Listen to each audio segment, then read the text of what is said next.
Bonsoir à toutes, bonsoir à tous. Merci d'être là avec nous pour suivre cette première rencontre que le Festival du cinéma d'Afrique organise dans le cadre de Africa 2020. Une rencontre qui s'inscrit dans un ensemble dans une tournée dans les villages de la communauté de communes. Nous avons tenu à ce que cette rencontre tourne autour d'un jeune cinéaste qui est en résidence à Apt avec nous, toujours dans le cadre d'Africa 2020, qui est présent donc avec nous dans cette belle salle du César, qui est actuellement, comme vous le savez, fermée pour des raisons que vous connaissez, et dont on espère qu'elle ouvrira le plus tôt possible. Et à l'occasion, je voudrais, au nom du festival, remercier la direction de la salle de nous avoir donné la possibilité de mener ce débat dedans. Donc, nous aurons avec nous Nabil Merouche, qui est là, à ma droite, que je remercie beaucoup d'avoir accepté de jouer le jeu, à qui nous avons demandé aussi d'inviter des personnes de son choix à partir du Maroc dont il pense qu'il pourrait enrichir le débat, et son choix a porté sur Rim Majdi, que nous connaissons déjà pour avoir montré son court-métrage à Apt, et que je remercie d'avoir accepté également d'être avec nous donc à partir du Maroc, et aussi d'un jeune critique de cinéma, dont on dit que c'est une étoile montante de la critique au Maroc, Saïd Mzoueli, que je remercie également. Et puis, comme de coutume, nous avons avec nous notre ami, l'incontournable Olivier Barlet, qui est présent avec moi pour animer cette rencontre, dont je précise tout de suite le principe. Il ne s'agira pas pour nous de ni parler forcément de la filmographie de Nabil, ni de faire un topo global de la cinématographie au Maroc, mais de donner la possibilité à Nabil de nous parler à partir de son point de vue à lui personnel, de l'endroit où il se place, et aussi par rapport à une génération de jeunes cinéastes marocains, de nous aider à mieux comprendre de ce point de vue-là, précisément, le paysage cinématographique dans son pays. Merci Nabil, bonsoir. Bonsoir, merci à toi, merci à toute l'équipe du festival qui est derrière l'organisation de cet événement. Et merci aussi à la salle de César, et c'est vraiment une bonne opportunité de saisir cette opportunité pour c'est un prétexte pour rentrer dans la salle de cinéma et de s'asseoir enfin dans un fauteuil. Voilà.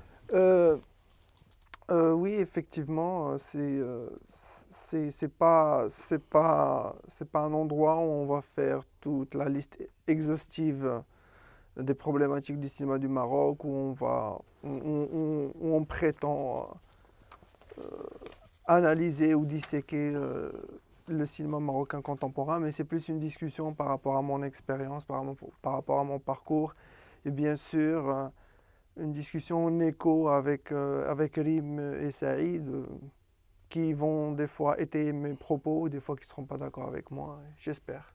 Voilà. Alors, avant de te présenter toi-même, j'aimerais que tu nous présentes un peu pour que les spectateurs soient bien informés, à la fois Rim et Saïd, enfin, rapidement. D'accord, bah, Rim, c'est une jeune cinéaste de ma génération. On s'est rencontrés à travers les réseaux des lauréats de l'ESSAV et puis on a commencé à collaborer ensemble parce qu'on a à peu près la même vision, pas peut-être du cinéma, mais peut-être de l'industrie et pas par rapport à notre génération. Et à un certain moment, on a même décidé de fonder une boîte de production ensemble. C'était en 2018. On a fondé Tifa Film et puis on a commencé à produire des courts-métrages, d'abord le mien, puis le sien. Et là, on est en train de développer nos premiers longs-métrages et on verra ce que ça va donner par la suite. Saïd, c'est un jeune critique que j'ai découvert sur les réseaux parce qu'il n'y en a pas beaucoup, franchement, de sa génération, en tout cas de son niveau. Et voilà, et moi et Rim, on organise un événement qui s'appelle Saïd Meeting. Saïd, ça veut dire en arabe émergent. C'est une plateforme qu'on a créée qui s'intéresse aux questions économiques, légaux et aux questions aussi esthétiques par rapport aux cinéastes émergents marocains et par extension aussi du monde arabe. Et voilà, lors de la première édition, on a décidé de l'inviter pour débattre avec lui, notamment sur des questions, des problématiques de l'émergence des producteurs ou des déficiences structurelles dans la production des courts-métrages, parce que le premier film ou les courts-métrages, ce sont des questions qui concernent le cinéaste émergent par essence. Voilà. Voilà. Alors, pour mieux suivre ce que tu vas nous raconter autour du cinéma au Maroc, on aimerait bien que tu te présentes, que tu nous dises un peu ton itinéraire, d'où tu es venu, comment tu es arrivé au cinéma.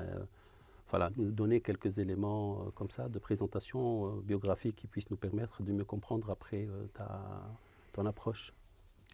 Ben, je suis arrivé au cinéma par hasard et aussi par désir. À la base, je suis venu au cinéma parce que j'étais un musicien et j'étais un peu frustré par...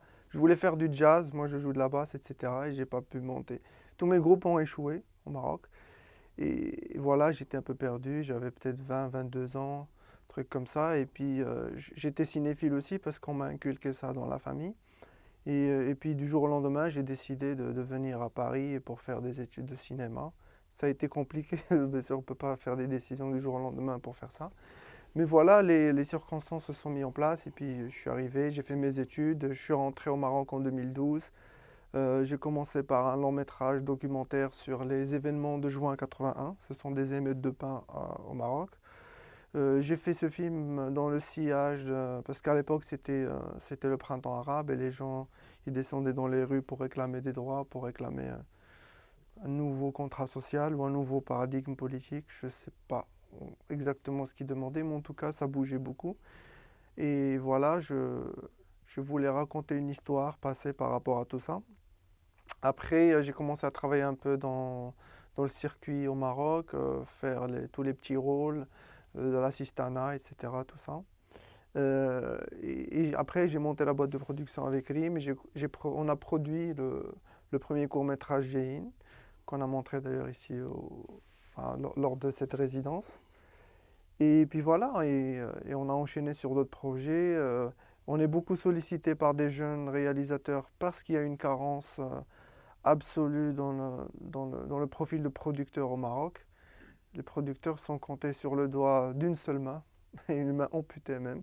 Et, euh, et voilà, il y a très peu de producteurs, et puis les jeunes, il y a une effervescence de jeunes cinéastes. Beaucoup de jeunes veulent faire du cinéma, ils s'intéressent à ça, ils veulent s'exprimer. C'est dans l'air du temps. Et voilà, et c'est pour ça qu'on a décidé de faire notre propre boîte pour produire notre propre film, parce que les générations antérieures, non seulement ne s'intéressent pas aux jeunes cinéastes, mais il y a 2 ou 3 producteurs au Maroc et ils sont déjà occupés par produire d'autres cinéastes qui sont confirmés, ou parce qu'ils sont binationaux et que les montages financiers sont beaucoup plus aisés, et ça on les comprend, et voilà, mais il va falloir qu'on fasse les films par nous-mêmes. Et ça on l'a bien compris à force d'essuyer des échecs et des refus, et à un certain moment on a compris qu'on ne pouvait les faire que par nous-mêmes, sinon ils ne vont pas se faire. Olivier? Oui, juste préciser les choses au niveau de la formation, c'est-à-dire que nous dire quelle formation tu as fait à Paris. Et d'autre part, tu parlais de l'ESSAV. Donc pour les spectateurs, dire que c'est quand même un institut de cinéma qui est assez réputé, qui est situé donc au Maroc. Et donc comment ça se situe? Est-ce que toi parce que tu disais que tu faisais partie du réseau de l'ESSAV, donc est-ce que toi-même tu as fait l'ESSAV ensuite ou, voilà. Non, moi j'ai pas fait l'ESSAV, mais j'ai beaucoup collaboré avec des lauréats de l'ESSAV parce que c'est la principale école de cinéma au Maroc. D'ailleurs, tout à l'heure, quand on donnera la parole à Rim, elle pourra en parler mieux que moi parce que c'est une lauréate de l'ESSAV.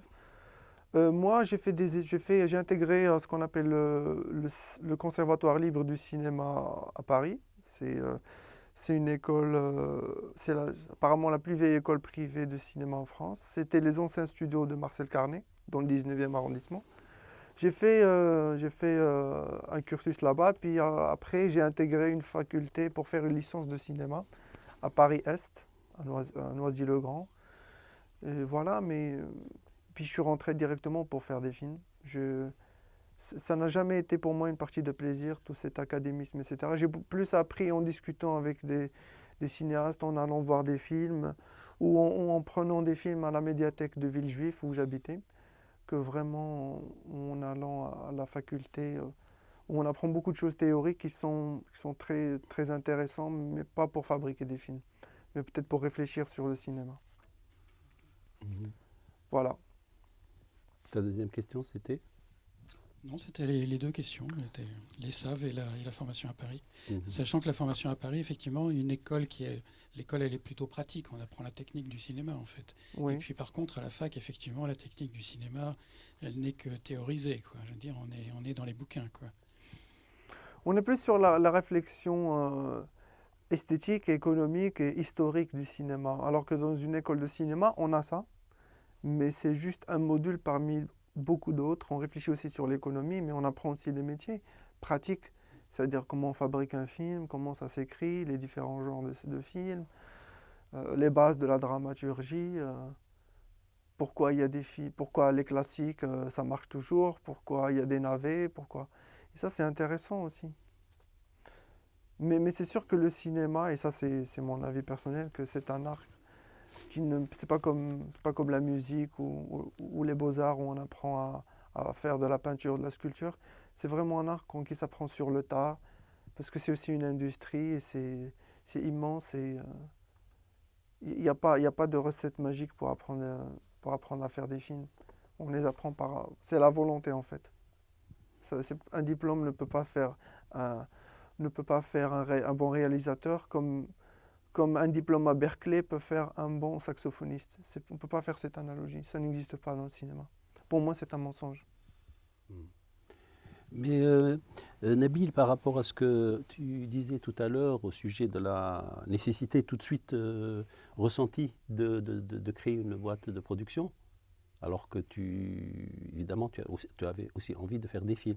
Cette volonté-là, comment tu l'expliques? Parce que c'est quand même un tout petit peu, je ne sais pas si Olivier est d'accord avec moi, un peu paradoxal dans un pays comme le Maroc où, on le sait, la situation, en tout cas institutionnellement, du cinéma est quand même assez particulière, vu qu'il y a ce centre qui s'appelle le CCM, le Centre du cinéma marocain, et qui donne quand même maintenant, depuis quelques années, pas mal d'argent pour faire des films.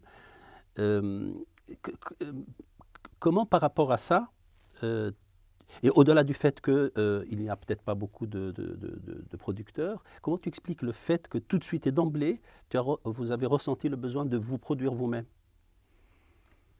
C'était plus de l'ordre de la nécessité que du désir. Franchement, faire une boîte de production et produire, ça ne peut pas être un désir. Je peux pas percevoir que ce soit de l'ordre du désir. C'est un calvaire, la production. C'est juridique, c'est commercial, c'est problématique. Non, c'est une nécessité parce que c'est soit on procède par nous-mêmes, c'est soit C'est soit on les fait pas, on va pas faire nos films. Et là, je parle de toute une génération, je parle pas que de moi et de Rim. Parce que il n'était pas forcément dit que vous auriez l'aide du centre. Ah non, pour avoir l'aide du centre, c'est autre chose. Ça, c'est un autre débat. Et ça n'aurait pas intéressé les producteurs de savoir que vous avez eu une aide importante du centre de vous produire? Pas forcément. Pas forcément, parce qu'il y a des cycles et au Maroc, il y a des lois qui empêchent, il y a des règlements, pas des lois, mais des règlements au niveau du CCM qui empêchent les boîtes de production d'avoir un certain nombre de films en cours de production. C'est-à-dire même les plus grandes boîtes, et il n'y en a pas au Maroc, et ça c'est un problème parce que ça ne permet pas l'émergence de grandes structures comme ici en France. Tu peux pas faire par exemple plus de 2 films en même temps. C'est-à-dire le CCM ne va pas, si tu déposes un troisième, ils ne vont pas te donner l'argent. Même si tu déposes avec, voilà, Audiard par exemple, ils ne vont pas te donner. Parce que tu as 2 films en cours. Et ça pose problème.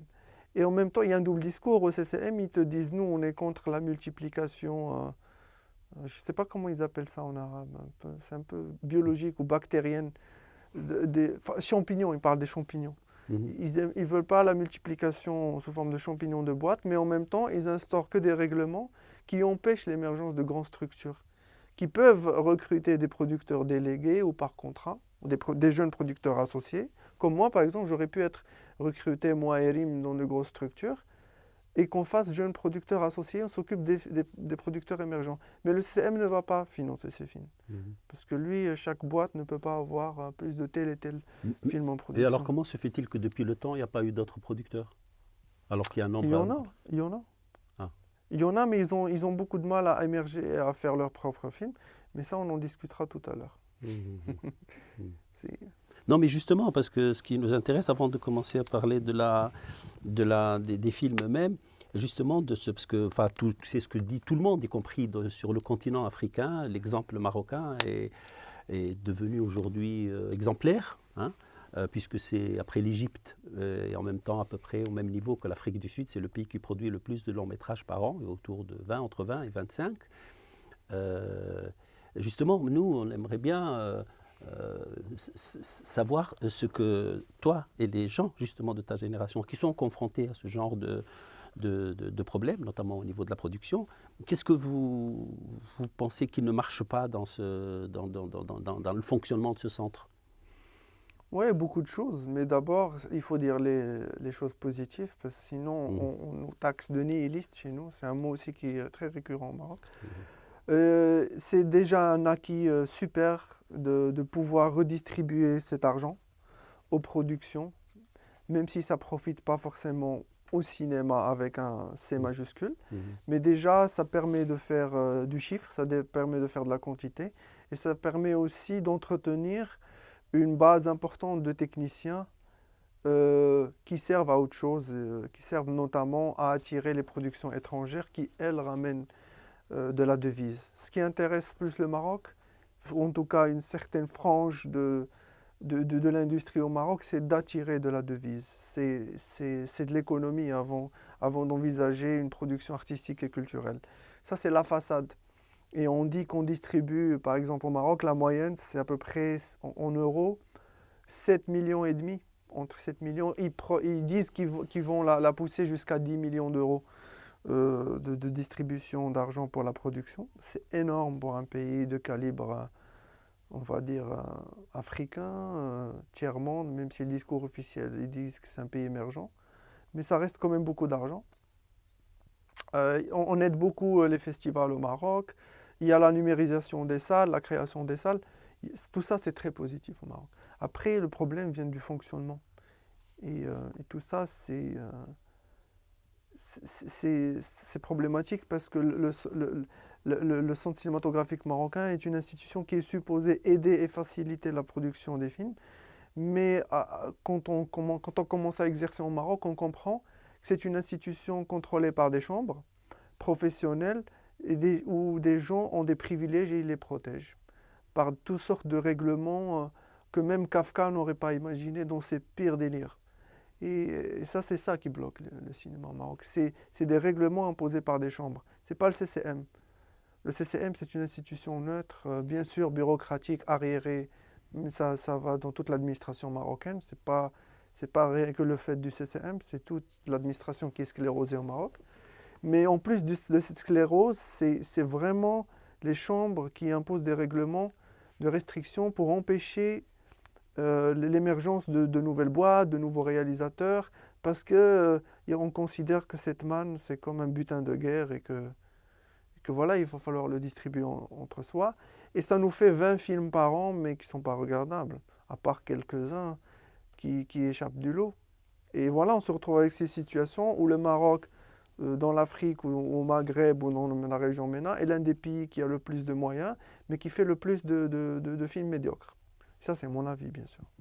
Alors justement, si c'est ton avis, j'aimerais bien écouter Rim à ce sujet par rapport à cette question précise du centre. Est-ce que tu partages l'avis de Nabil ou qu'est-ce que tu aurais à dire là-dessus? Je partage son analyse globale, bien sûr, et pour moi, je dirais pas que c'est normal, mais toute cette monopolisation des vieux, entre guillemets, ça s'inscrit dans un conflit générationnel qui est présent dans toutes les sociétés, dans tous les pays. Mais c'est vrai qu'il y a une génération de cinéastes marocains, producteurs ou réalisateurs, et la plupart sont producteurs-réalisateurs, parce que c'est le modèle qui prévaut au Maroc. Et bien, la plupart, ils ont beaucoup lutté pour avoir la place qu'ils ont et ils vont tout faire pour empêcher l'émergence de jeunes.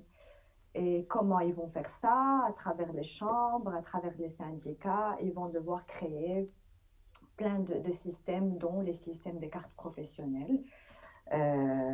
En fait, pour faire brièvement, on peut travailler au Maroc sans avoir une carte professionnelle, mais pour avoir des fonds du CCM, il faut avoir un nombre précis de techniciens détenteurs des cartes professionnelles. Le réalisateur doit avoir une carte professionnelle, la majorité des techniciens, et donc quelque part ça réglemente, mais aussi ça bloque beaucoup l'émergence de jeunes cinéastes, de techniciens. Et pour avoir ces cartes, il faut avoir fait un certain nombre de tournages, de stages, et pour les réalisateurs de films, il faut avoir fait des films, mais en même temps, c'est jamais clair combien de films il faut avoir fait. La qualité des films est toujours jugeable. C'est une commission indépendante qui juge de la qualité de ces films et qui va dire on donne la carte à tel ou tel réal et pas d'autre. Donc tout ça, c'est un peu aléatoire et ça empêche vraiment l'émergence d'une jeune génération, surtout de réalisateurs. Les producteurs n'ont pas ce problème parce qu'il faut juste avoir créé une boîte de prod et c'est bon, on peut exercer après quelques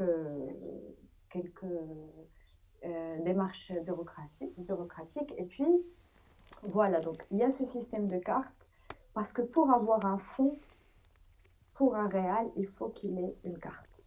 Déjà ça, même pour les courts-métrages, on n'a pas le droit d'expérimenter, on n'a pas le droit de faire des films si on n'a pas cette carte. Et pour avoir cette carte, il faut galérer pendant des années. Il faut soit avoir fait un certain niveau d'études ou pas forcément, c'est très compliqué. Et donc, tout ce système-là, ça fait que dans les 20 films dont vous avez parlé, c'est presque toujours les mêmes personnes, à des exceptions près. C'est toujours presque les mêmes générations. Quand on regarde les derniers films, Saïd, on dira plus, bien sûr. Combien de premiers films on a eu dans les 2-3 dernières années? Combien de premiers films de réalisateurs hommes ou femmes? On a bien sûr quelques-uns qui ont bien marché dans les festivals et c'est super, mais sur la majorité des 20 films, c'est toujours problématique. L'autre problème qui se pose, c'est le ratio entre production du court-métrage et de long-métrage. C'est complètement déséquilibré. Partout au monde, généralement les courts-métrages, c'est le double. C'est le double, le triple du nombre des longs-métrages. Au Maroc, c'est tout à fait le contraire.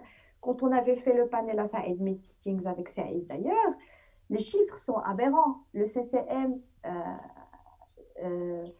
produit, finance, soutient jusqu'à au max des fois 4-5 courts-métrages par an, alors qu'il finance 20 longs-métrages. C'est d'un déséquilibre total. Et puis il y a beaucoup de courts-métrages qui se font sans soutien, très peu qui se font avec du soutien. La distribution est catastrophique. Les gens qui font un cours, deux cours, des fois, ils disparaissent après. Il n'y a pas de continuité.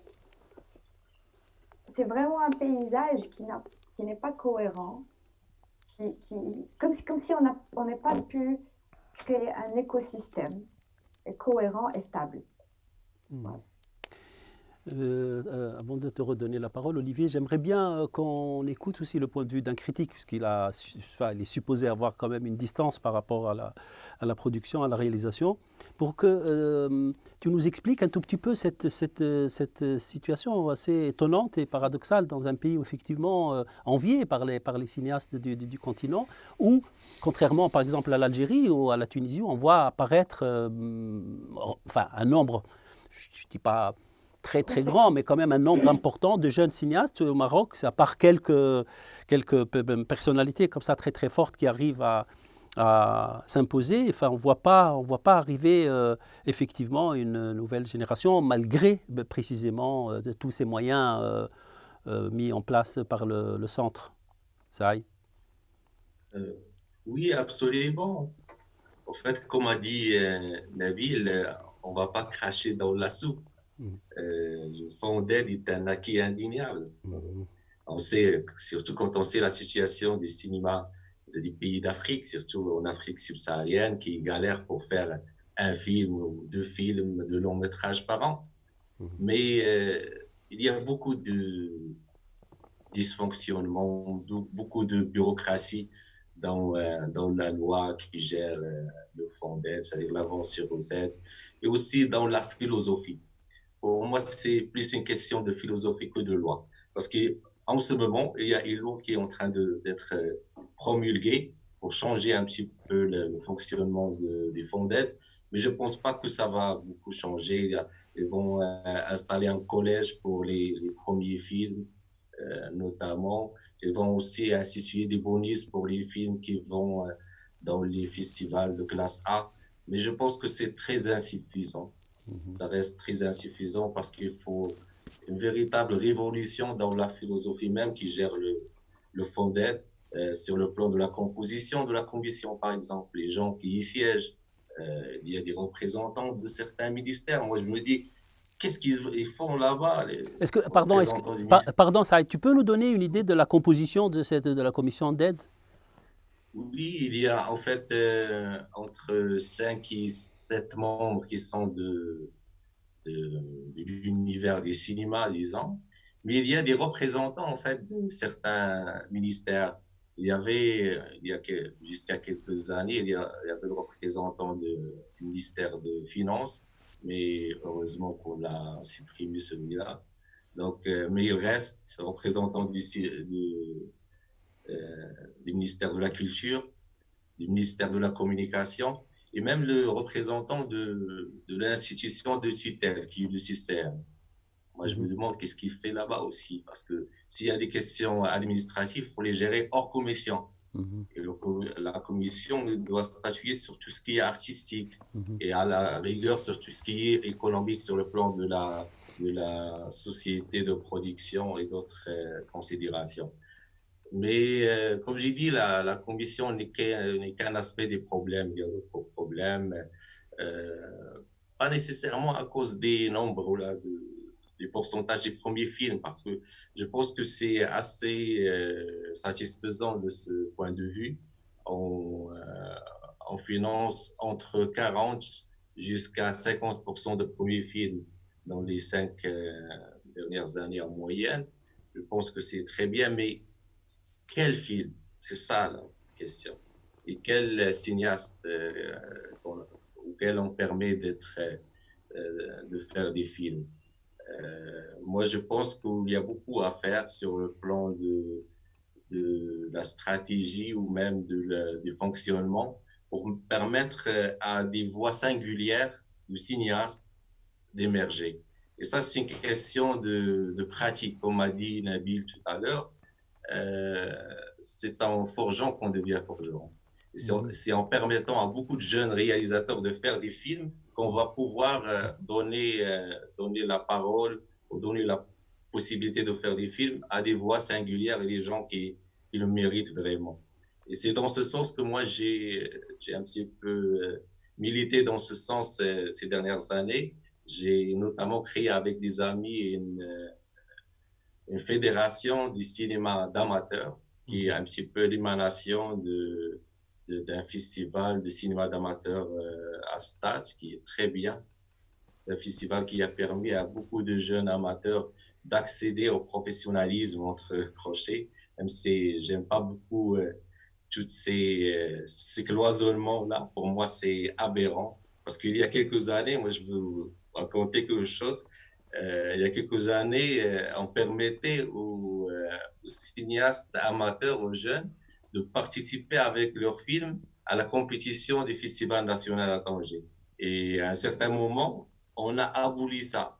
Donc, on a supprimé cette possibilité et on a limité la participation aux professionnels. Et ça s'est répercuté sur le champ, sur le niveau des films. Ça se voyait parce que les films qui étaient singuliers étaient toujours l'émanation des amateurs et ça, vous savez très bien, même sur le plan du cinéma mondial, les plus grands cinéastes sont des amateurs dans l'âme. Et il le reste quelque part. Oui, moi je trouve très, très intéressant ce que dit Saïd, là, parce que ça répond à ce que tu disais par rapport à la production et ce qui est la discussion qu'il y avait par rapport au CCM et au processus administratif d'accompagnement des films, quoi. C'est-à-dire que la question que pose Saïd, c'est comment une cinématographie permet l'émergence de recherche, de singularité, de films qui vont finalement faire avancer les choses.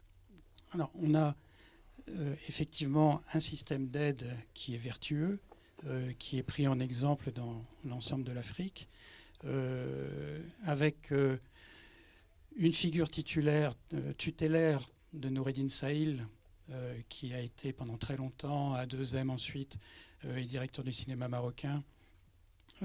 Quelqu'un qui a pensé qu'il fallait produire beaucoup parce que aussi l'espace télévisuel devait être occupé. Donc il y a cette idée que plus on produit, plus il y aura des bons films derrière, qui est une vieille idée française avec l'aide automatique, hein, c'est-à-dire que l'idée que les bons films émanent quand il y a la possibilité de faire des films, pas quand on les choisit seulement quelques-uns. Donc il y a tout ça et il y a cette question de l'accompagnement. Et ce qui m'a frappé dans ce que tu disais, Nabil, c'est que tu ne présentais pas le producteur comme un accompagnateur. Ou alors c'est toi qui produis, mais alors là, on n'est plus dans la dualité.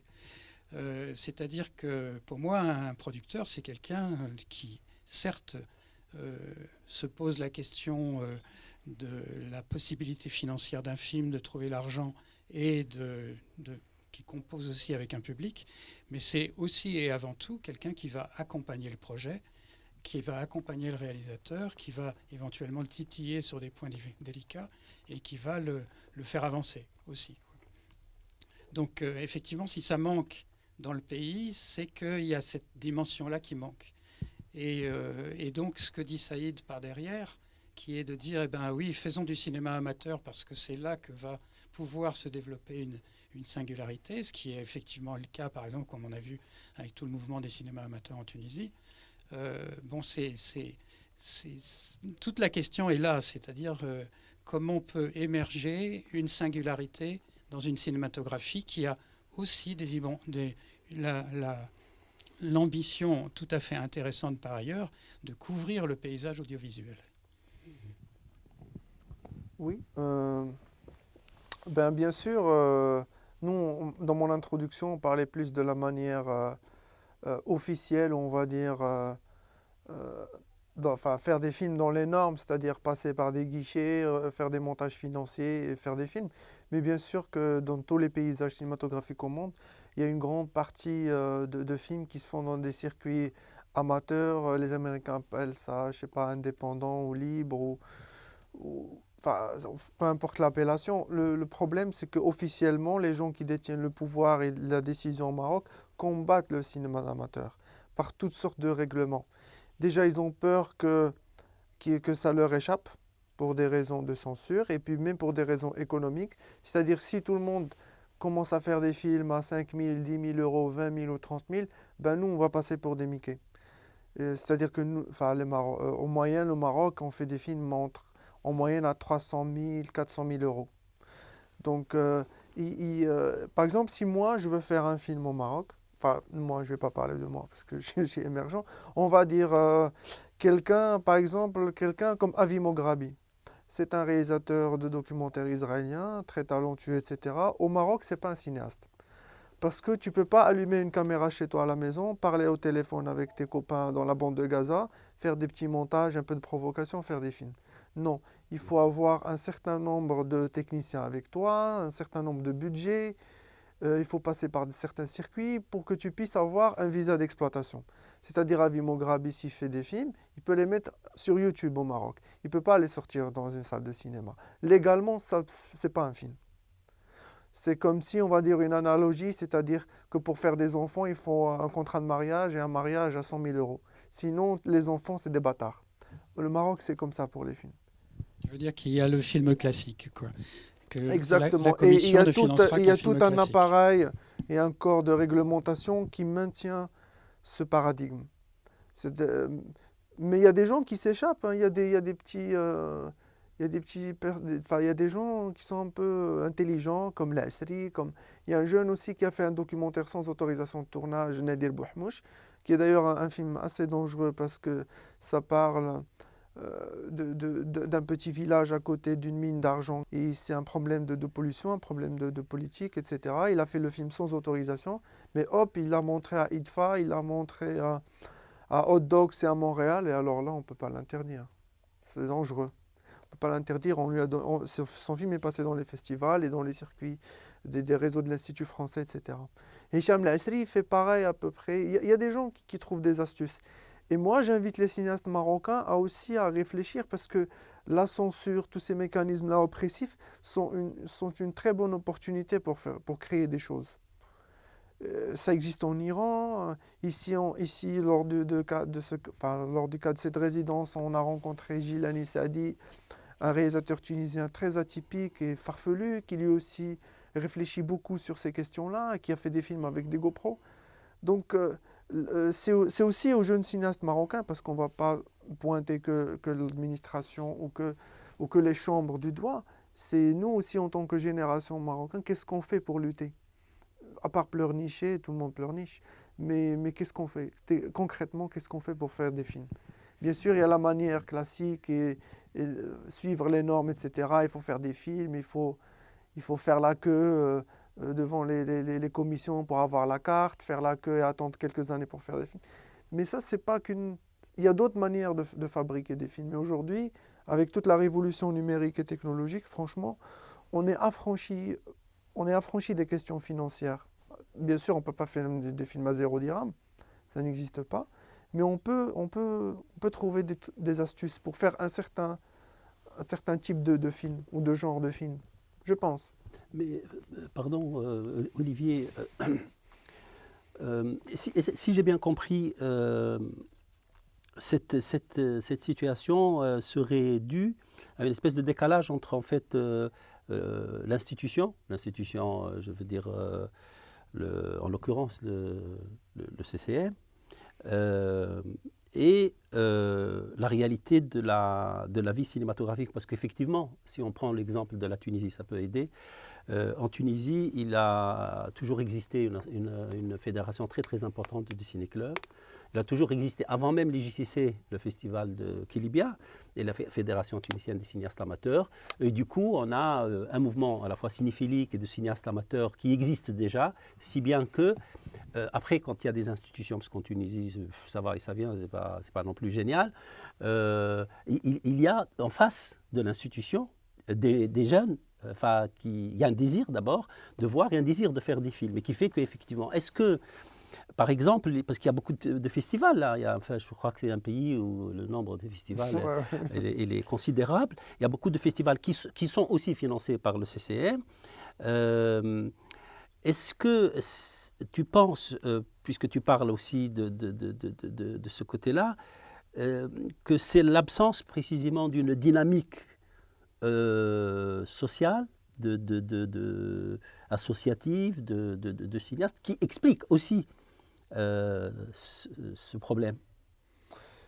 Je ne pense pas. Moi, je pense Et puis que je voudrais, peut-être avant même que toi tu répondes, parce que tout à l'heure on lui a posé la question, mais on n'a pas donné l'occasion d'y répondre à Rim, puisque elle est diplômée de l'ESSAV, et que l'ESSAV existe depuis un certain temps. Depuis un certain temps, il y a quand même un nombre quand même important de jeunes diplômés qui arrivent.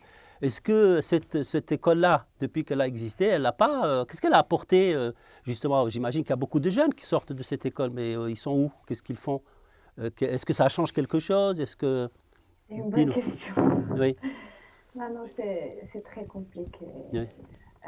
Il y a eu une génération sortie de l'ESSAV, mais en fait, le problème, c'est que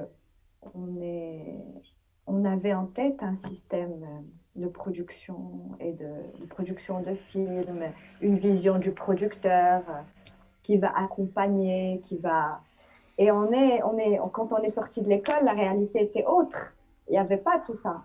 Il n'y avait pas de producteurs qui étaient demandeurs de lire des scénarios, ou là, même pas des rencontres. Dernièrement, le CCM a fait ça au Festival national de Tanger.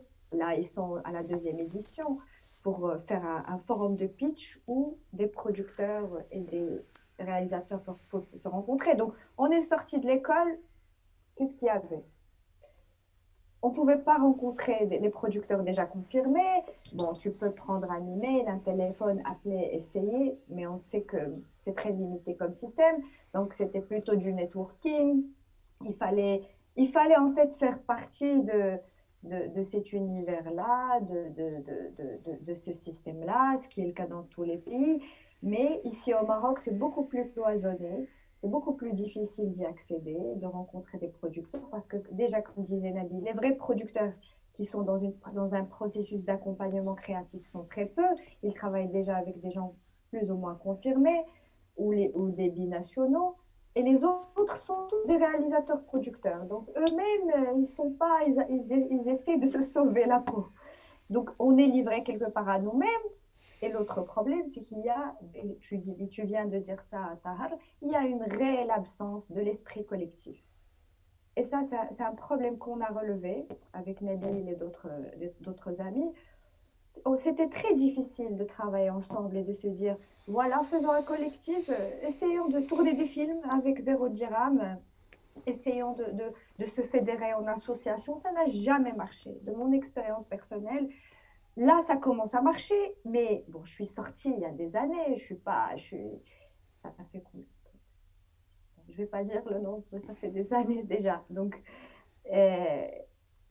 pendant longtemps, chacun était isolé dans son coin, parce que la réalité était super difficile, parce qu'on ne pouvait pas faire de film.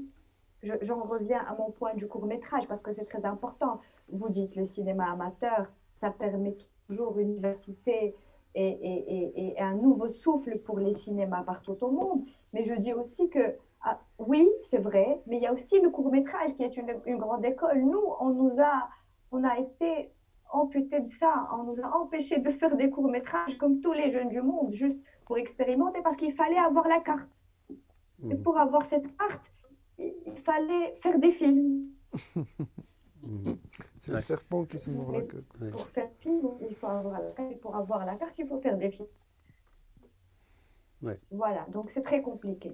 Donc dans tout ça, certains ont pu, grâce on peut faire quelques films, c'est passé dans des festivals étrangers. Après, avec Nabil, on s'est rencontrés et on a vraiment compris qu'il fallait être dans cet esprit collectif. Et c'est pour ça qu'on a commencé à faire des films ensemble, à se produire l'un à l'autre, à créer la boîte. Et là, il y a une dynamique qui se crée. Il produit un autre jeune cinéaste, je produis une autre jeune. Et voilà. Mais pour être à notre niveau, je ne dis pas qu'il n'y a pas d'autres exemples ailleurs, pour que ça s'installe, il a fallu beaucoup d'années. Parce que, et ça, c'est un problème structurel, et je peux dire même social, c'est l'absence de l'esprit critique. C'est aussi un politique. C'est-à-dire qu'on ne croit pas ensemble, on peut changer les choses, on peut faire les choses. Alors que je crois réellement, il ne faut pas que faire des films ailleurs sans argent et en dehors du système, il faut infiltrer le système. C'est l'argent du contribuable, on a le droit à avoir cet argent pour faire nos films. Si on est mieux que d'autres, tant mieux. S'il y a d'autres qui sont meilleurs, tant mieux. Il faut qu'il y ait une réelle compétition saine et qu'il y ait de la méritocratie et il ne faut pas lâcher l'argent du contribuable. Saïd, est-ce que tu ne penses pas aussi que c'est un peu, enfin je ne dis pas la responsabilité, mais enfin, en tout cas une part de responsabilité, tu ne penses pas qu'une part de responsabilité incombe aussi à la, enfin je veux dire à la critique, parce que toi tu es aussi un jeune critique de cinéma, qu'est-ce qui se passe de ce côté-là? Oui, bien sûr, bien sûr. Moi, je trouve que le vrai problème qui un petit peu jaillit sur tout le monde, les intervenants dans le secteur, c'est un petit peu que la cinéphilie est mal menée au Maroc. La culture cinéphilique n'est plus ce qu'elle était. Donc, même les espaces où cette culture cinéphilique florissait avant, ils ne sont plus ce qu'ils étaient. Les ciné-clubs au Maroc ne sont que l'ombre d'eux-mêmes. Ce n'est plus le cas comme la Tunisie ou d'autres pays africains même. Et aussi même sur le plan des médias. Moi, je me rappelle par exemple sur les suppléments des journaux, les suppléments des journaux, jusqu'aux années 2000, années 90, ils étaient de très bonne qualité. Il y avait des très bons noms qui écrivaient. Ils étaient très, très lus, très lus. Mais ça appartient malheureusement au passé de nos jours. Il y a très peu de gens qui défendent la culture cinéphilique même. À la télé, il y a très peu d'émissions, à la radio aussi. Et ça, je pense que c'est essentiel. Mais le vrai problème, c'est l'absence de la cinéphilie ou la culture cinéphilique à l'école. Pour moi, c'est le problème auquel on doit tous s'atteler. Déjà, on a lancé une pétition dans ce sens juste avant la crise des Covid. On a lancé une pétition pour intégrer la culture cinéphilique dans le programme scolaire, parce que c'est même le problème même des écoles de cinéma. Tous les directeurs des écoles de cinéma vous le diront, c'est que les élèves, ils arrivent sans avoir vu même les essentiels des films classiques. Donc, tu dis, par exemple, Casablanca, tu trouves un étudiant sur 100 qui l'ont vu. Et ça, on ne peut pas avoir des gens qui vont faire du cinéma, des études de cinéma, sans avoir vu un essentiel ou un nombre, un minimum de films classiques. Et même, il y a un vrai problème de filiation, c'est-à-dire que même les vrais films marocains de patrimoine ne sont pas exploités au Maroc, ne sont pas vus, ne sont pas connus. Un film comme Mirage d'Ahmed Bonani, très peu de gens le connaissent. Et ça, par rapport à ce problème, on va parler par exemple de la cinémathèque marocaine. C'est un projet qui est gelé depuis un petit peu plus de 5 ans maintenant. On a même installé une nouvelle directrice qui n'a rien fait malheureusement. Et le projet fait du surplace depuis plus de 5 ans. Moi, je pense qu'un fonds d'aide, c'est très bien, mais c'est très insuffisant. Et il faut un petit peu qu'on puisse sortir de cette fixation sur le fonds d'aide, comme quoi c'est la solution à tous les problèmes. Non, le cinéma, c'est un écosystème. Il y a beaucoup d'intervenants, il y a beaucoup de secteurs, il y a une philosophie à installer, il y a une culture à développer, à encourager, et rien ne se fait malheureusement, très peu dans ce sens. Alors, signalons quand même la parution de La Septième Porte récemment, qui est le film de... Ali Safi. Oui, avec le film de Ali Safi, qui est quand même remarquable, moi qui m'a beaucoup apporté aussi au niveau synthétiser, reprendre un petit peu toute cette histoire des débuts du cinéma marocain. Donc là, il y a quand même quelque chose d'important comme pas dans la connaissance de l'histoire du cinéma. Mais moi, oui, vas-y, oui. Je veux ajouter un point par rapport à ce que vous venez de dire, Olivier, qui est très important.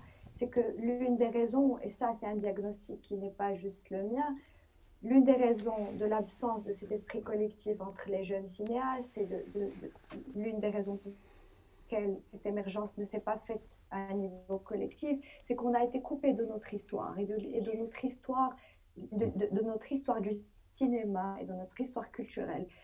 Ali Safi a fait un autre film qui s'appelle Le déclin du jour et qui parle de cette période des années 60-70 où il y avait une effervescence culturelle et artistique remarquable qui a été complètement arrêtée et mise sous silence par le système politique de l'époque. Et du coup, ça fait une rupture brutale.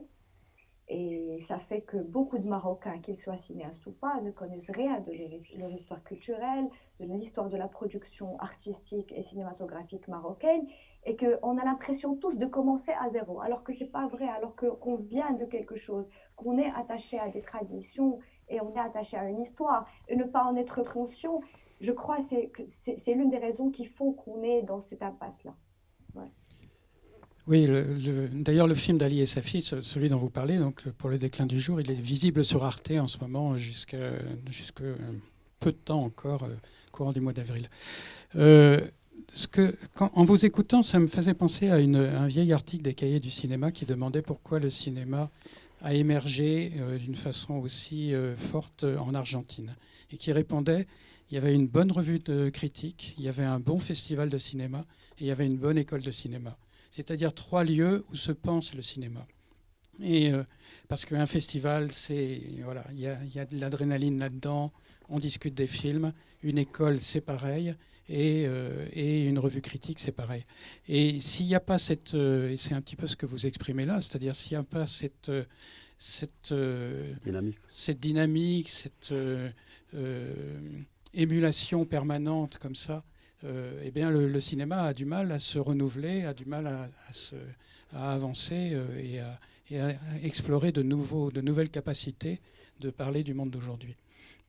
Donc, je crois que au début, Nabil, tu disais que vous aviez justement une initiative avec RIM, parce que moi, je pensais par exemple à Béjaïa, je veux dire en Algérie, où, alors là, on ne peut pas dire que l'État soit très présent dans l'aide au cinéma.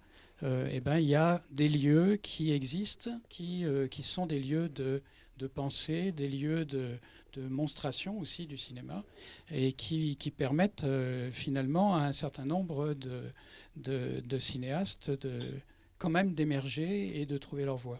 Donc, dans ce maelstrom cinématographique marocain, où effectivement il y a sans doute un des pays par nombre d'habitants où il y a le plus de festivals de cinéma au monde. Ah bon? Si on ramène au nombre d'habitants, je n'ai pas fait le calcul, mais en tout cas, on ne doit pas être loin de la première place. Est-ce qu'il y a dans tout ça des lieux où cette pensée du cinéma se développe aujourd'hui chez les jeunes ou avec les plus anciens? À ma connaissance, non, mais c'est sûr qu'il y a des tentatives par-ci, par-là. Concernant la réflexion, il y a des panels lors du Festival national à Tanger, il y a des panels de discussion, etc. Mais ça tourne au pathétique et c'est complètement ridicule. Le niveau de discussion, il y a les gens qui règlent des contentieux. Moi, je t'ai payé 3 bières, tu m'as pas encore remboursé, tu vois. Des trucs comme ça, vraiment, c'est de la bassesse. Et il y a le festival de Marrakech, c'est immense, il y a beaucoup de moyens. C'est un festival international. Et là, dans cette nouvelle édition, avec les nouvelles personnes dirigeantes au haut de la pyramide, il y a beaucoup de réflexions. Ils ont créé ce qu'on appelle les ateliers de l'Atlas, c'est-à-dire une partie industrie où on invite beaucoup de cinéastes marocains et spécialement les émergents. C'est très important, il y a des discussions très intéressante par rapport au cinéma africain et arabe. Malheureusement, ça se fait en français et seulement les gens invités y ont accès. C'est-à-dire pas tous les professionnels marocains peuvent y accéder parce qu'il faut être invité à Marrakech pour y aller. Euh, Il y a un FIDADO qui est un très bon festival de documentaires qui ose montrer des films qu'on n'ose pas montrer autre part. Il aide beaucoup. Il y a La Ruche. Ils ont aussi collaboré avec le Festival de Nantes pour faire un produit reçu d'Agadir, spécialement pour le documentaire africain et arabe. Mais je n'y ai jamais assisté à des discussions, enfin au-delà, enfin pas des discussions profondes sur les films. Des espaces de réflexion, moi j'en ai très peu vu au Maroc. C'est sûr qu'il n'y a pas une revue ou une rubrique dans un journal marocain de référence pour dire ah là je vais lire machin. Comme à l'époque où on lisait par exemple Nordin Sale parce que c'était une référence. Aujourd'hui on n'a plus ça. Par exemple Saïd il écrit dans un journal étranger. Et bien sûr, il ne s'intéresse pas qu'au cinéma marocain parce que ce n'est pas un journal marocain, c'est à l'international. Des fois, il essaye de faire des choses intéressantes par rapport aux cinéastes marocains, mais je suis sûr que lui aussi, il est limité par ces aléas-là. Mais au Maroc, c'est sûr qu'il n'y a pas une revue spécialisée ou une rubrique dans un journal où tout le monde, où tous les professionnels s'accordent à dire, même si on n'est pas d'accord avec le fond, mais c'est un travail critique de qualité, comme ce que fait par exemple Tahar. Avec son projet Archipel. Ça, on n'a pas l'équivalent au Maroc, on l'avait, on l'a perdu, et il n'y a pas eu de transmission, et les jeunes sont appelés à écrire, aujourd'hui, tu peux monter une revue électronique pour pas grand-chose, même un blog, et ça peut devenir une référence. On n'est pas obligé d'avoir les... Puis même aujourd'hui, des institutions comme les cahiers du cinéma, tu vois, qui sont en crise, et aujourd'hui, ça n'existe plus, ces modèles-là. Et je voulais rebondir par rapport à la question de l'ESSAV. Pourquoi l'ESSAV, maintenant, elle est à sa 15e année, où sont passés tous ces lauréats de l'ESSAV? Moi, je ne fais pas partie d'eux, mais je pense que, comme a dit Rim, il y a un réel problème de formation. Pas sur le niveau technique et théorique, mais comme approche. C'est-à-dire que les étudiants à l'ESSAV étaient formés par des gens de l'INSAS, des gens de France, des gens qui étaient complètement déconnectés de la réalité de la production au Maroc. L'INSAS, Bien c'est sûr, l'école de cinéma à Bruxelles, oui. Mais Tu peux pas. C'est comme si un juriste faisait ses études à Ponteio, à Insas et débarquait en Somalie. Ça ne te sert à rien d'avoir un diplôme de droit. À Paris, si tu débarques en Somalie, il n'y a pas d'État, il n'y a pas de police, il n'y a pas de justice, il n'y a rien. Et au Maroc, c'est à peu près comme ça. Il y a des règlements, mais c'est des coquilles vides. Ce qui a... Les gens qui ont été formés malheureusement à l'ESSAV ont été des victimes de ce système-là, parce qu'il y en a qui sont très talentueux et malheureusement ils ont été écrasés par la réalité très crue de l'appareil de production au Maroc, d'autant plus que c'était pour eux des gens qui venaient d'une école dirigée par un Français, financée par des étrangers. Alors là encore, il y a... Ça joue beaucoup. Même aujourd'hui, on les rejette. C'est péjoratif de dire que tu es un réalisateur de l'ESSAV. Ça veut dire que tu es un vendu. Alors, si tu fais comme Rim des films et que tu es une femme et quand on t'invite dans des festivals à l'étranger, alors là, tu es collabo direct. On ne te donne même pas la chance de voir tes films. Et ça, c'est très grave. Il y a de la haine. Il y a beaucoup de tensions dans ce sens-là. Là, par exemple, il y a une jeune réalisatrice qui a reçu un prix au César. Après, son film, il vaut ce qu'il vaut. Mais c'est intéressant quand même. Au Maroc, elle a été dénigrée. De qui tu parles? Je parle d'une jeune réalisatrice qui s'appelle Sophia Alaoui. Et son court-métrage vient d'avoir les Césars en France cette année. Au Maroc, elle a été dénigrée. Il y a eu beaucoup de papiers très violents. Et même dans l'industrie, les gens... Court-métrage que nous avons, nous, passé dans le cadre de la dernière session du festival. Oui, après... Et qui a eu d'ailleurs le prix du jury ici. Oui, c'est-à-dire que... Oui, peu importe. Donc au Maroc, ça peut être très difficile pour toi si tu réussis à l'étranger.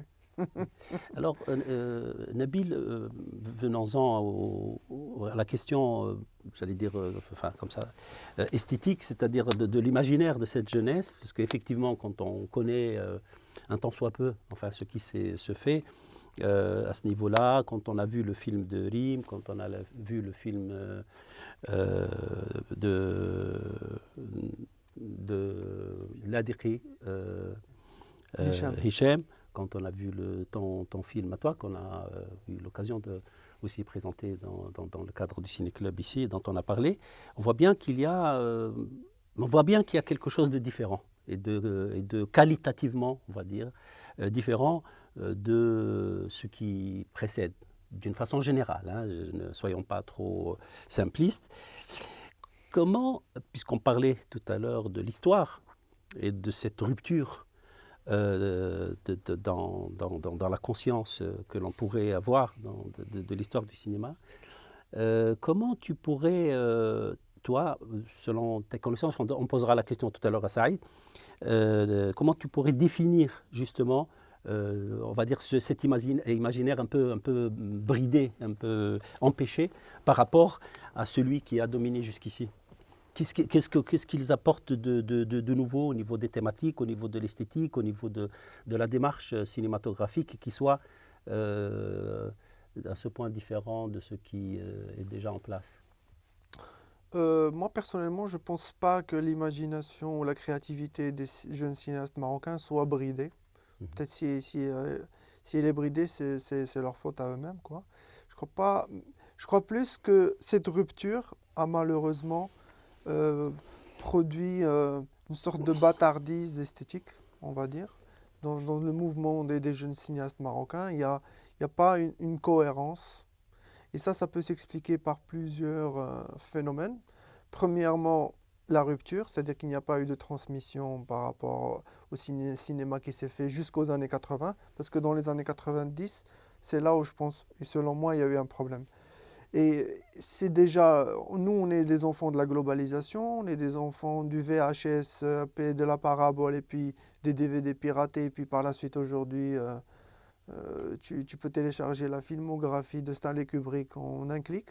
Ça n'existait pas à l'époque. Donc, c'est sûr qu'aujourd'hui, nous, en tant que jeunes, je ne sais pas, heureusement ou malheureusement, peut-être les deux, on fait des films à travers la cinématographie mondiale. Ce qui n'était pas le cas de la génération des années 80. Que eux, ils étaient cinéphiles, mais ils avaient un parti pris esthétique. C'est-à-dire qu'ils voulaient faire un cinéma qu'il était singulier, il était dans cette démarche. Je pense aussi parce que ce sont des cinéastes qui étaient nés lors du protectorat. C'est-à-dire que pour eux, cette question de colonisation, d'esthétique occidentale, etc., était importante. Nous, on n'a jamais rencontré un colon, il n'y a jamais un Français qui est venu nous dire « ben non, c'est comme ça qu'il faut écrire un film », en tout cas pas chez nous. Donc on n'a pas ce problème. Il n'y a pas cette dualité qu'avaient les cinéastes qui ont fait des films dans les années 70 ou 80. Et là, on fait des films à partir d'une cinématographie mondiale et chacun fait des films en fonction de son vécu, d'abord en fonction de sa sensibilité, mais en fonction aussi des films qui ont nourri son imaginaire et toute sa culture d'image. C'est mon avis. C'est ça que ça fait des films qui sont divers. Mais les thématiques, elles sont un peu récurrentes. On peut les retrouver du Maroc jusqu'à Bagdad. C'est une jeunesse qui a assoiffée de liberté. Les femmes sont très obnubilées par la question de leurs droits politiques, par des questions d'égalité. Les hommes sont très revendicatifs aussi par rapport à leurs droits.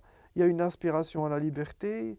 Il y a une aspiration à faire du cinéma et à être reconnu dans le monde que oui, même les Arabes, ils peuvent faire des films de qualité. Il y a ce complexe-là aussi chez les cinéastes de notre génération. Et tout ça, c'est très rassembleur. Moi, j'ai parlé avec beaucoup de cinéastes dans le monde arabe, c'est-à-dire du Maroc jusqu'à Bagdad, et il y a beaucoup de similitudes. Mais bien sûr, avec quelques différences propres à l'histoire cinématographique de chaque pays arabe. Olivier, tu nous diras après par rapport à... Je pense que c'est une question quand même importante par rapport au reste du continent.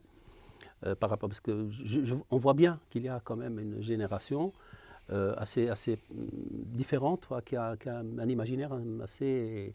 Je pense notamment à la question, par exemple, du fantastique, qui n'existait quasiment pas entre autres, je parle que de ça, aussi au rapport beaucoup plus décontracté par rapport au langage, à la grammaire du cinéma, etc., une plus grande liberté avec l'outil. Mais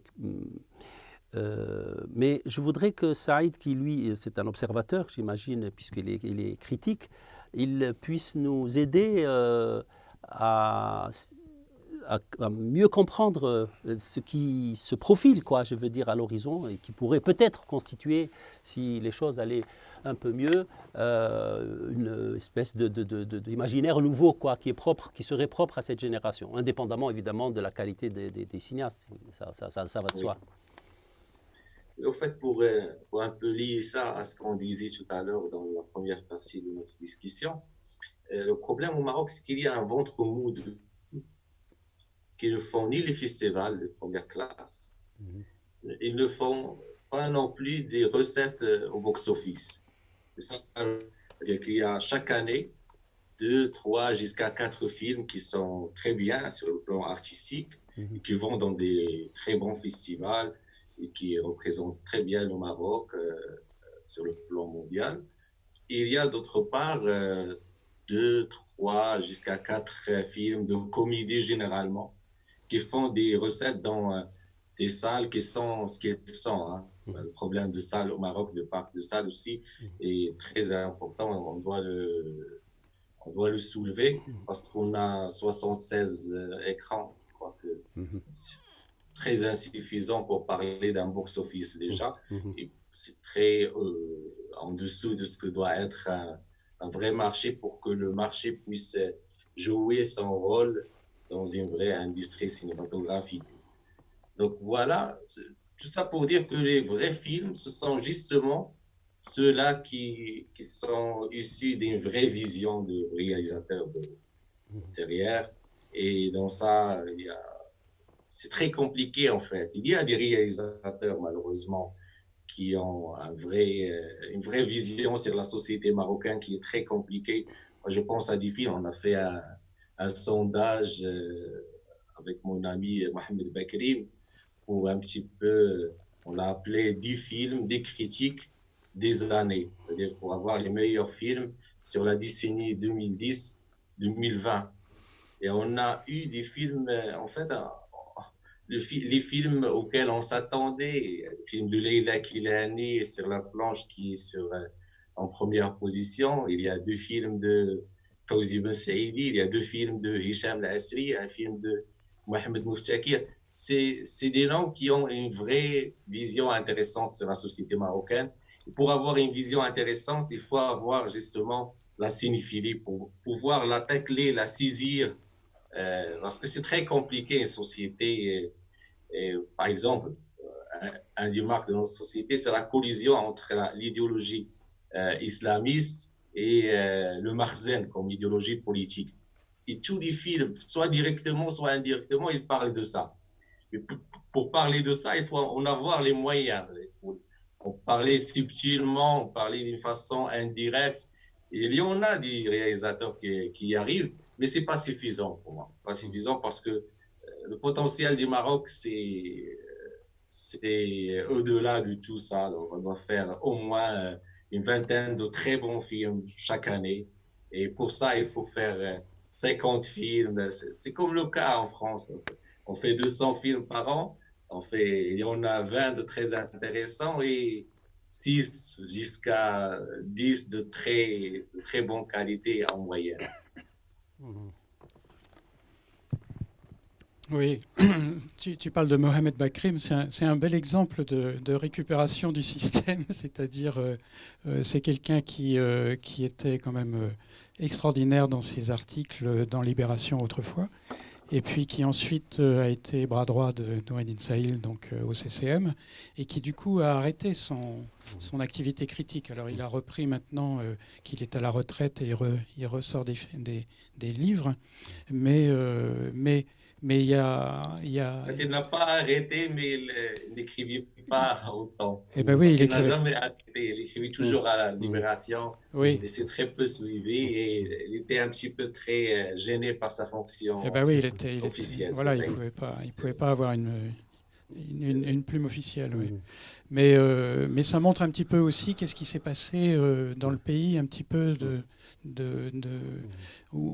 enfin, tu posais la question, Tahar, de comment ça se passe en Afrique, mais c'est un peu partout. C'est-à-dire que quand il y a des talents, ils sont très vite récupérés par le système, quelque part.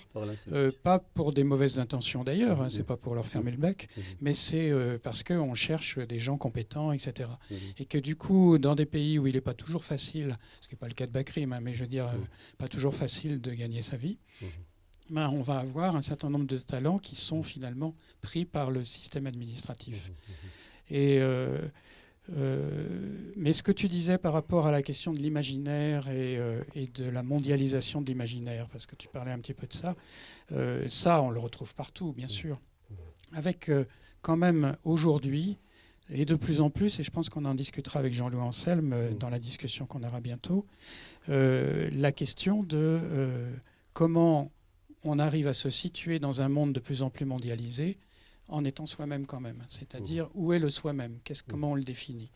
Et que cette question-là, elle s'est un peu délitée peut-être dans les années 90, comme tu disais, mais à mon avis, elle revient très fort aujourd'hui. Je prends l'exemple d'un film comme Zanka Contact, par exemple, qui est un film très récent, donc, qui a une forme, on peut en discuter longtemps, hein, mais je veux dire, en tout cas, qui cherche, hein, qui est une forme de recherche, je dirais, et qui essaye plein de trucs. On a là typiquement un film qui essaye de définir une certaine manière de se situer, qui ne soit pas spécialement identitaire, mais qui est quand même très ancrée. Et donc, je pense qu'on est dans des complexités comme ça de positionnement, où j'ai l'impression que la jeune génération, et là je vous invite à réagir, se cherche justement à ce niveau-là, d'arriver à se définir dans où est-ce qu'elle se situe. C'est-à-dire, quand je parle de situation, c'est vraiment de situation, c'est-à-dire où est-ce que j'ai les pieds, qu'est-ce que je dis au monde, au nom de quoi je parle, à qui je m'adresse, etc. Ben oui, on est en plein dedans. Le problème du cinéma, c'est que c'est un art qui coûte beaucoup d'argent. Et c'est-à-dire, les films qui seront financés, on verra les films en fonction de qui les finance. C'est malheureux à le dire, mais les visions du monde, on prend que l'exemple du Maroc. Il y a beaucoup de cinéastes qui ont beaucoup de choses à dire par rapport à ce que tu viens d'évoquer, etc. Mais ces cinéastes-là, ils seront différents, leurs films seront, ils seront différents, leur carrière sera différente en fonction du montage financier et de leur carrière de distribution. Mais c'est sûr qu'il y a beaucoup de richesse à ce niveau-là, et nous, en tant que génération, on est le produit, on est les conséquences et le produit de ce monde globalisé, et certainement on se cherche. On se cherche en tant que Marocain, où est notre place dans le monde, et puis on essaie de nous raconter, et dans cette vieille tradition de la narration, de raconter notre quotidien et de se poser des questions esthétiques, de se poser des questions par rapport à la beauté, à la justice, etc. Comme ça se fait depuis des millénaires. Mais c'est sûr que le contexte change, parce qu'aujourd'hui, on réfléchit sur ces questions-là, mais dans un contexte qui est mondial.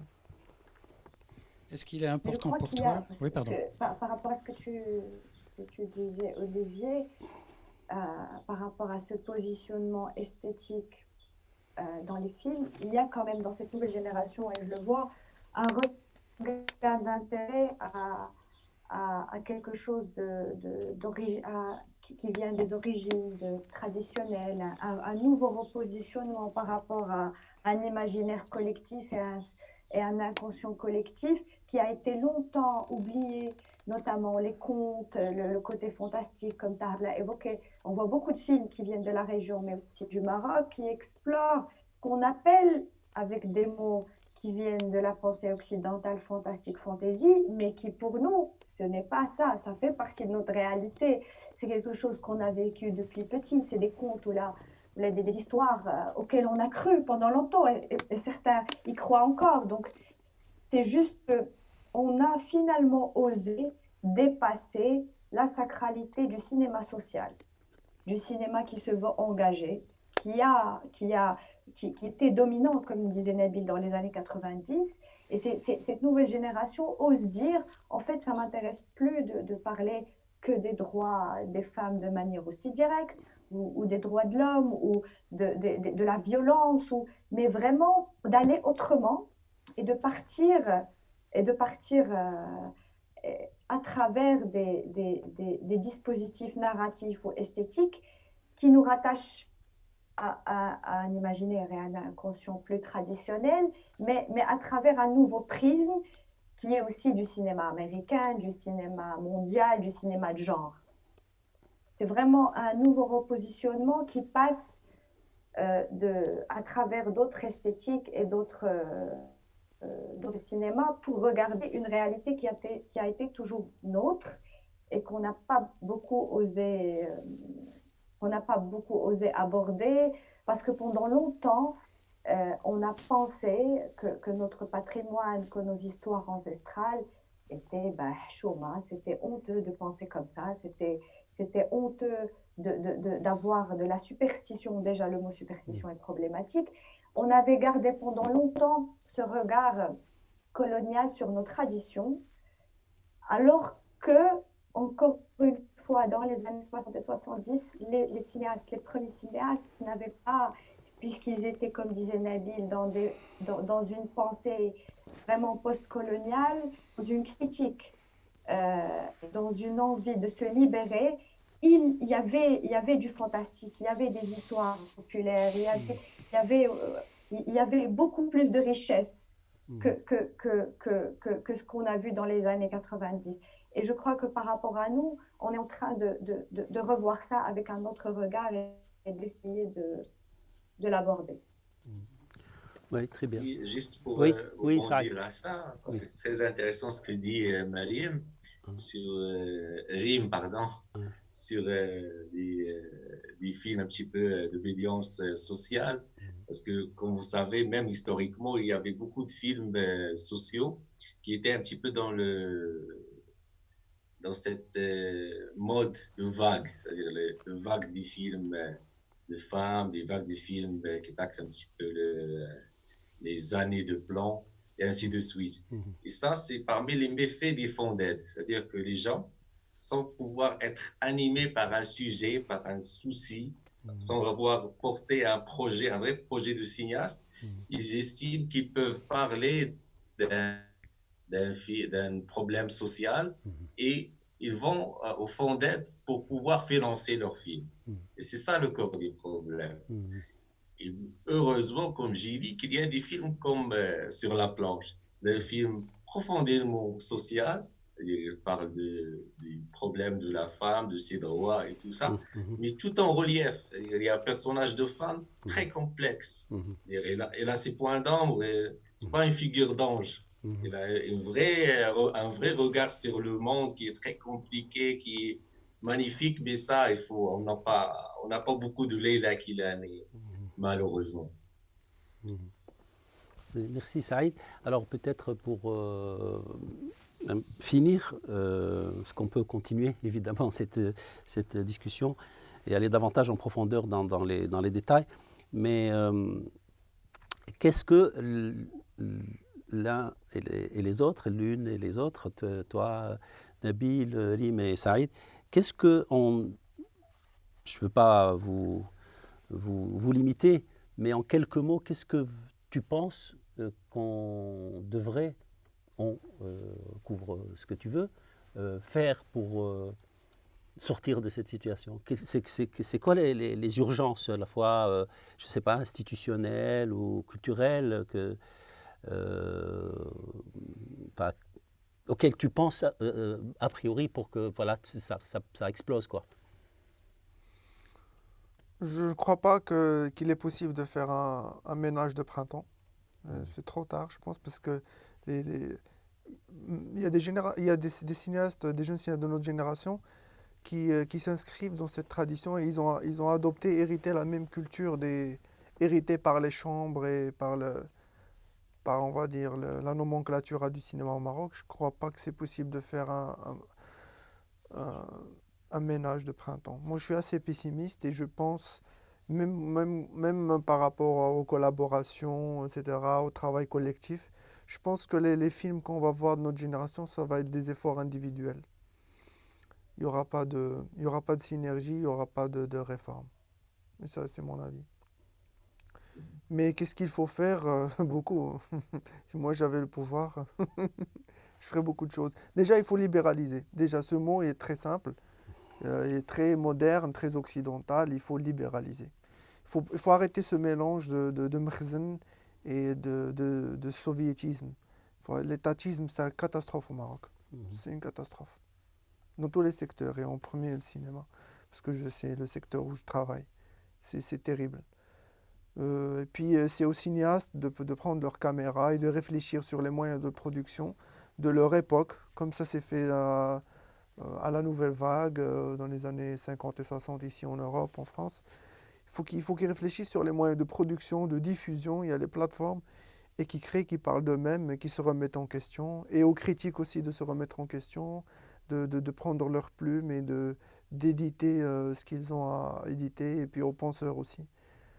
Faut pas attendre grand-chose des institutions et de la nomenclature. Ils vont pas changer, sauf si le Covid les emporte ou le cycle naturel. Mais eux, ils vont pas changer. C'est mon avis. Qu'est-ce que tu dirais, Rim?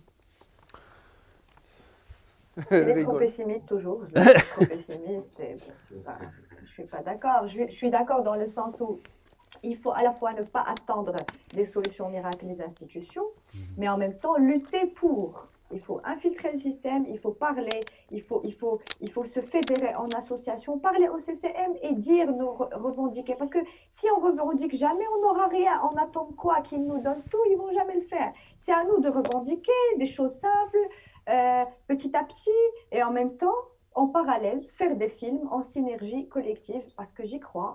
L'exemple de la Tunisie et de l'Algérie, pourquoi pas nous? Quand même, on vient de la même culture.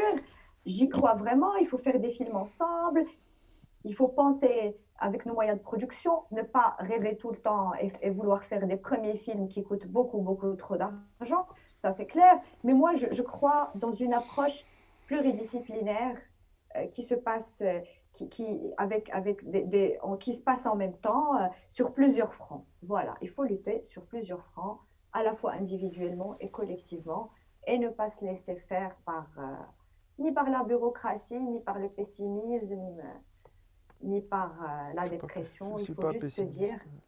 oui, il faut juste se dire, je suis là, je veux faire ça, je le fais jusqu'au bout et je vais pas partir parce que là c'est un autre problème. Je reste Oui. ici, je fais ce que j'ai à faire. Ouais. Et j'assume jusqu'à Je la te fin. donnerai Voilà. la dernière parole. Saïd, Oui, en fait, moi, je pense qu'il y a beaucoup de belles choses au Maroc. Vraiment qu'il y a beaucoup de belles choses aussi. On de fond d'aide, même malgré ses dysfonctionnements et ses méfaits. Il y a aussi la culture du festival qui est très bien installée, malgré ses problèmes aussi. Et il faudrait lui consacrer son temps parce qu'il est très complexe aussi.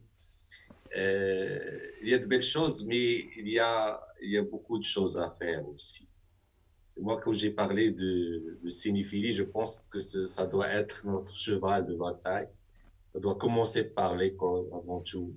Et ça doit être implémenté dans tout l'espace public, en fait, les médias et tout. Ça doit être le cheval de bataille de tous les gens de cinéma pour qu'on puisse avoir la cinéphilie à l'école. C'est essentiel, c'est fondamental pour moi. Pour les jeunes, moi, je partage l'avis de Rim. Je crois que les jeunes doivent prendre le pouvoir. C'est-à-dire que si on ne le prend pas, on n'a jamais le pouvoir, on va jamais vous le donner. Il faut y aller. Moi, Je crois que l'artiste est un pirate dans le fond. C'est un vrai pirate. Il faut pirater le système et pouvoir dire les choses qu'on doit dire, même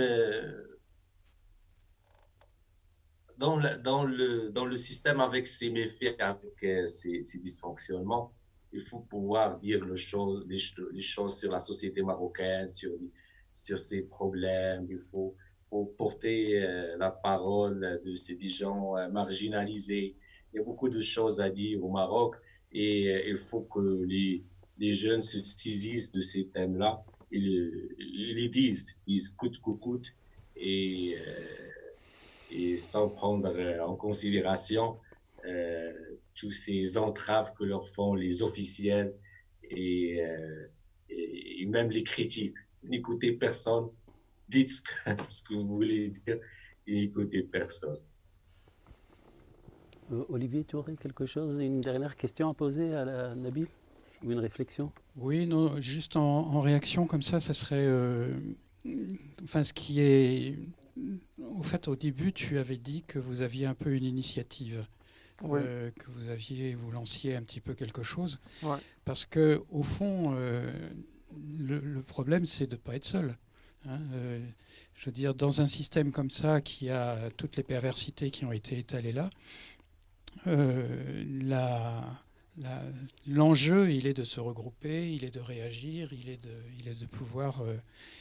alors par des gestes singuliers certes, mais aussi, je veux dire, on parle de nouvelles vagues par exemple pour les années 50 en France. Je veux dire, c'était des individus qui ont fait du cinéma, mais ils étaient autour d'une revue d'une part, et d'autre part, ils étaient tout le temps en collaboration. Et même s'ils ont fait des films extrêmement différents les uns les autres, après on a dit c'est la nouvelle vague, ça c'est les critiques qui l'ont dit, mais après coup. Hein. Mais le problème, il est là. Donc, effectivement, oui, tu parlais d'initiative. oui, bien sûr. Je ne sais pas pourquoi on a taxé mon intervention de pessimiste. Je ne suis pas pessimiste, je suis... Optimiste.